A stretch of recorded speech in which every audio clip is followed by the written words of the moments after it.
And greetings, everybody. Keith here as Word Wizard. Hoping everybody's having a good day, enjoying life, living life, loving life. We're going to go over resident and residency tonight, and hopefully, people will comprehend the base foundation of what I will call subordination of perjury of identification. Um, when we're induced to believe that we are residents of the state and United States citizens. So let's take a look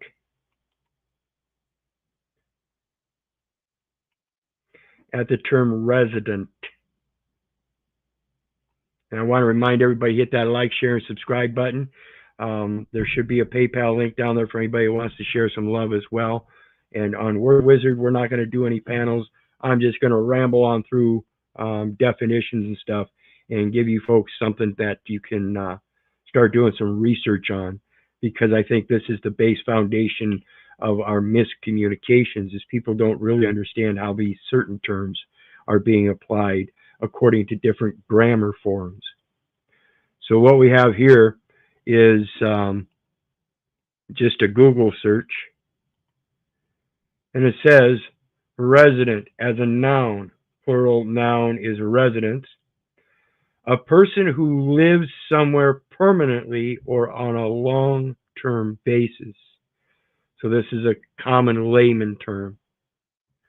A bird, butterfly, or other animal of a species that does not migrate. So they are resident birds in the state of Iowa. There are resident birds in the state of Arizona.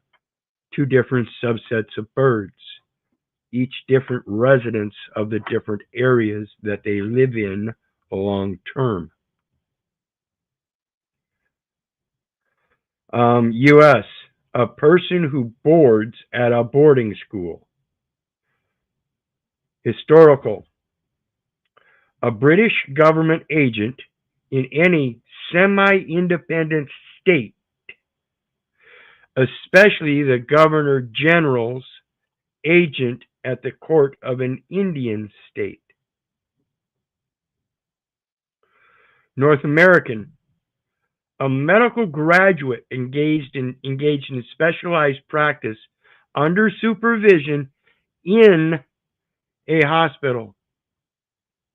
So this is what's known as the action of living in the hospital for a long-term period, which is to gain specialized practice. And that is the term of the period, because normally you don't live in a hospital, but interns specializing in a certain practice will live in the hospital under supervision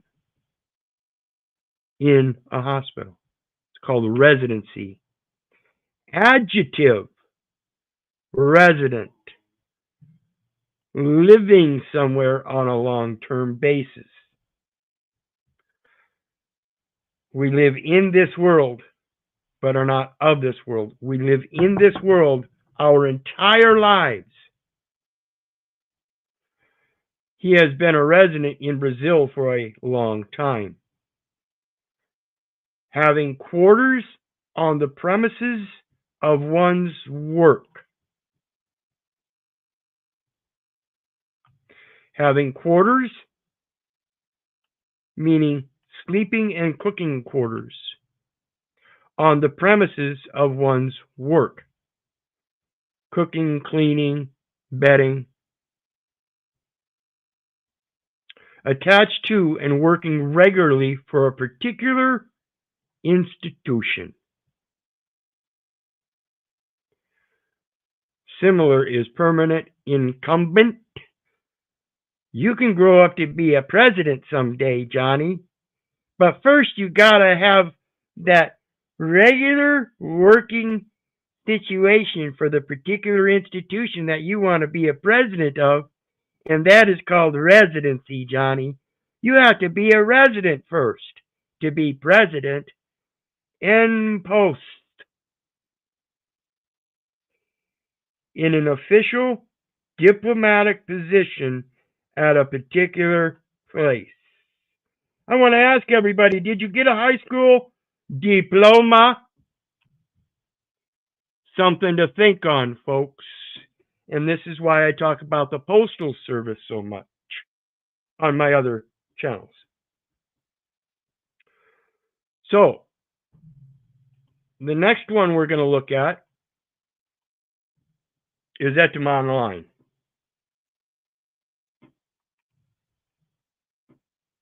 And I want to thank my, folks down in the chat, 5-Speed, Barbara, Hadasa.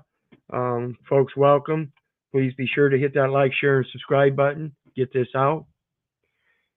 And so when we see resident on etymon line as a noun, it says an inhabitant. Is it something habitual that you do for a long time? One who dwells, as in the electrical definition of dwell, pause or rest. One who dwells in a place permanently for a considerable time. It's your place of rest. You call it your dwelling. From resident, adjective, meaning medical graduate doing supervised specialized practice in a hospital as training. Does that sound again like working for a particular institution? Resident as an adjective, dwelling, residing, having an abode, as in abundance, an abode, in a place for a continuance of time. From Old French, resident, and directly from Latin residentum, nominative residens. Present participle of a residier, to sit, as I mentioned before, a resting place. That's why they call it dwell. To sit down, settle. Settle. Is that the settlement? Are you a resident of the settlement? Was it already settled? Is that your mentality, that it was already settled and you were just automatically a resident? What says so? From early 15th century, as stay in a place in discharge of some duty. Originally ecclesiastical, as being a brother's keeper. Not literally to go take your brother and keep him behind bars until he discharges some duty. Reside, to remain at place. From Old French resider, 15th century, and directly from Latin residir, sit down, settle, remain behind, rest, linger, be left. You guys on a journey? Are you going to be left behind? Or do you have another place that you're going? Are you in this world or are you of this world?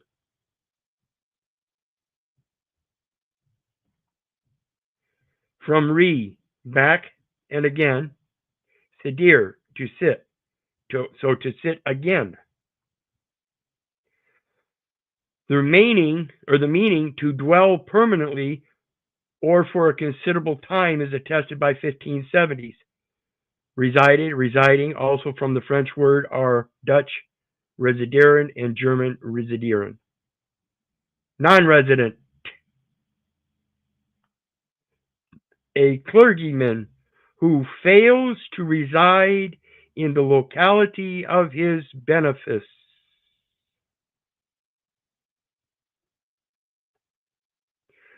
One who does not reside within a particular jurisdiction.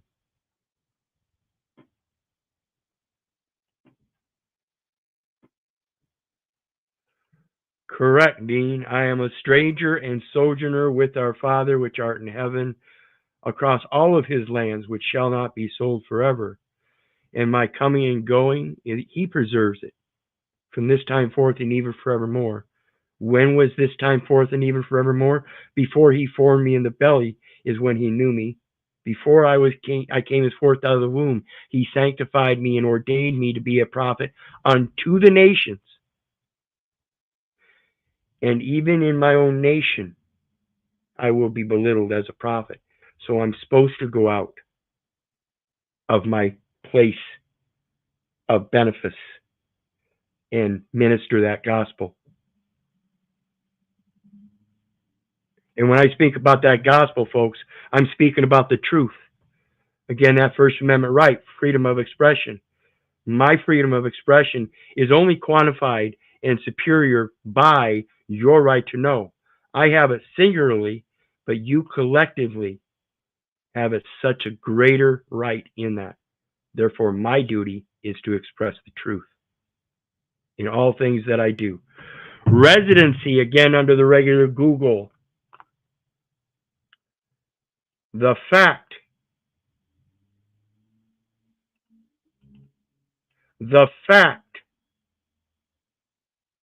of living in a place. Dean, you understand this, don't you? So and so, such a person is a resident of such and such a county. These papers show we have a right to residency. Same kind of thing. It's merely the facts in the papers. Are those facts true and correct? Are you in fact a resident by the use of that term resident in those papers according to the grammar used for whatever jurisdiction they're trying to apply? Historical, the official residence of the British Governor General's representative or other government agent, especially at the court of an Indian state.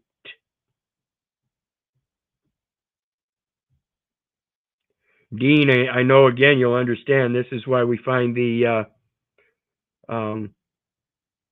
Title 4D and child support and all that under foster care and adoption, which is under the Indian laws, Title 25.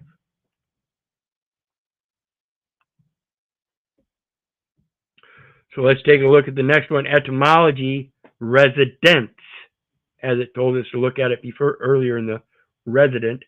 It is the act of dwelling in a place.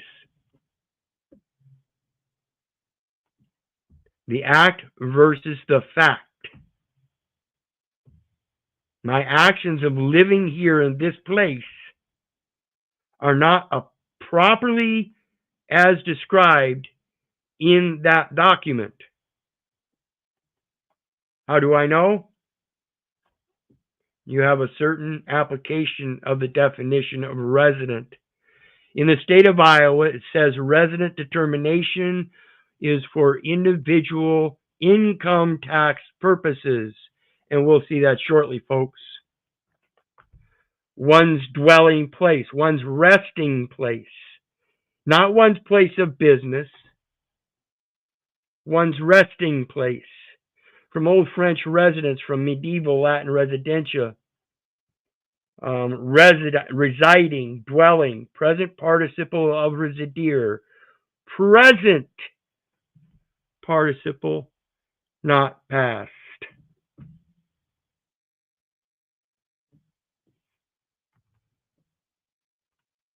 To settle, linger, sit down, see, reside. Meaning, fact of having one's usual abode in a particular place. Is from late 15th century, the sense of a staying in some place for the discharge of special duties or one's occupation is also from late 14th century. Originally ecclesiastical, extended in the 19th century to professors, artists, poets, etc.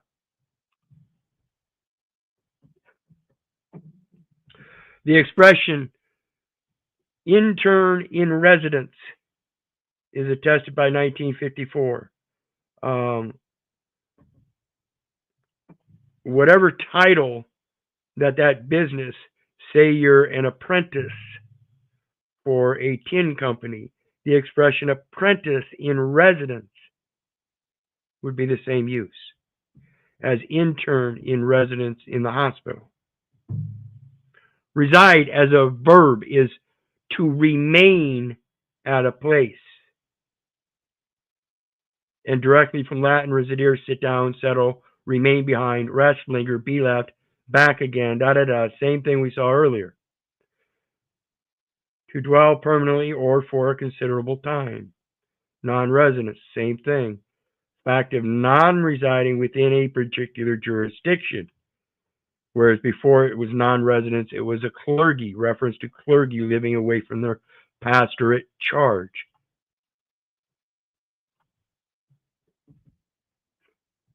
Okay? Is there a cost of living? What are they charging you? What is the duty of your charge? So let's take a look at the next one, which is from the Federal Code. 19 U.S. Code 81.0, residence of zone. What is the zone, folks? Is that the zoning improvement plan that you use in a national address format, which is only 3 lines? Anybody ever teach you how to write an address with different formatting? Maybe we'll do that sometime. Watch for it on one of my other channels.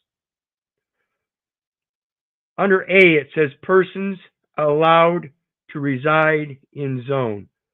So remember who the person is. We went over that. I already had definition of person. Allowed to reside in zone. It says no person shall be allowed to reside within the zone. And you'll notice it's blue line highlighted. And when we click on that, it tells us the definition of zone, which is from 19 U.S.C. 81A, subsection I. It says the term zone means a foreign trade zone. Okay? So we're dealing with a trade zone, a foreign trade zone. And you are, in fact, foreign to them, but yet you're imposting, which is Congress shall lay and collect taxes, duties, imposts, and excises, and you're the imposter. You're the imposter. No person shall be allowed to reside within the zone except federal, state, or municipal officers or agents.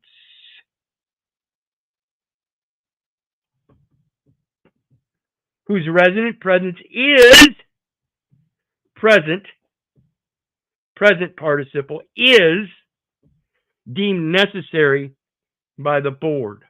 Again, blue line highlighted. Click on it, and the board is, the term board means the board which is established to carry out the provisions of this chapter.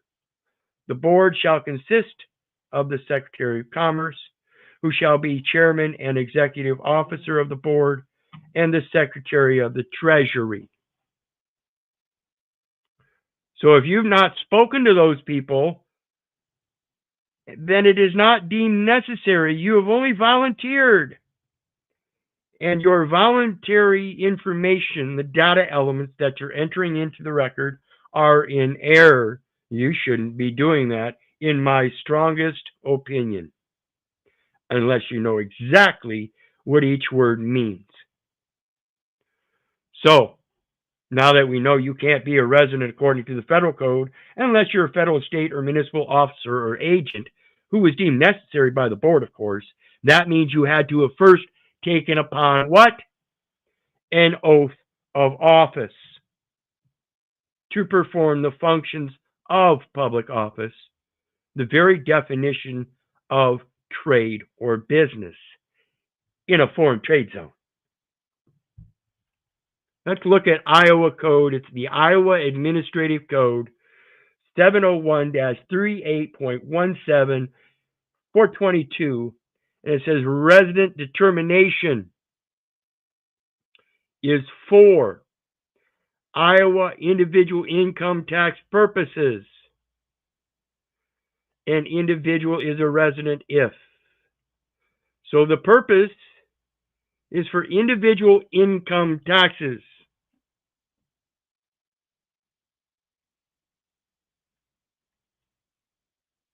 In other words, you have to be deemed necessary by the board for tax purposes.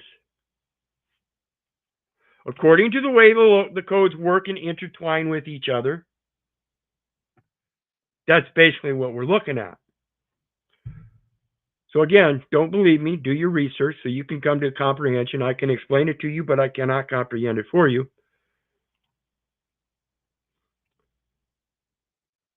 And 18 U.S. Code 2422, coercion and enticement.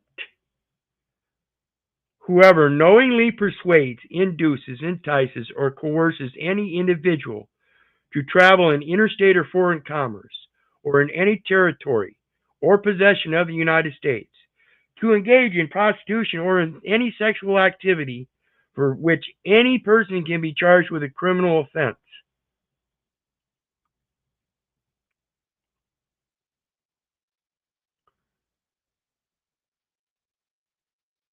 In this chapter, the term sexual activity for which any person can be charged with a criminal offense does not require interpersonal physical contact.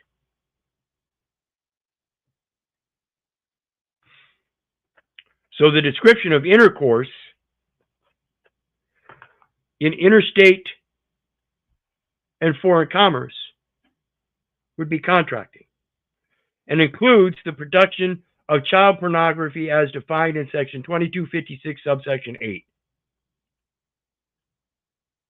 and includes. Remember what that include means, folks? It's justum generis, means it's the exclusion of all else, or attempts to do so shall be fined under this title or imprisoned not more than 20 years or both.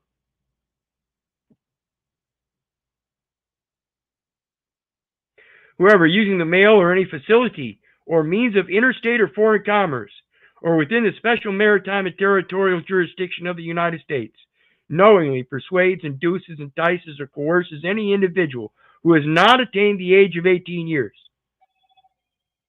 to engage in prostitution or any sexual activity for which any person can be charged with a criminal offense or attempts to do so shall be fined under this title and imprisoned not less than 10 years or for life.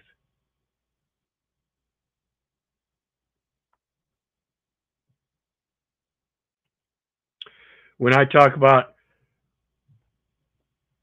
Deuteronomy 24:7, where somebody is caught stealing one of the children of the brethren of Israel and making merchandise of them, that's the intercourse I'm talking about.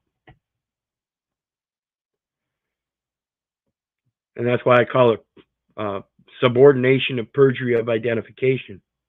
We're supposed to be teaching our children who they truly are and not how to live their entire life as decedents, dead people, literally, not having a say in what they do, so long as they sign that name and somebody else will tell them what they can and can't do. It's pathetic. It's the worst form of coercion. So let's talk about that address. Everybody's been taught to teach or write their legal name, first and last name. They even tell you in kindergarten, write your first and last name legally. They don't tell you to write your given name and your family name. Nobody's teaching them that. They don't tell them how to distinguish the difference.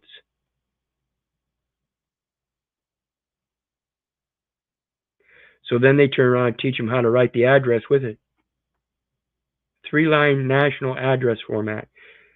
A simple way, form, style of grapheme of the grammar that says in it that you somehow are liable under these national social compacts.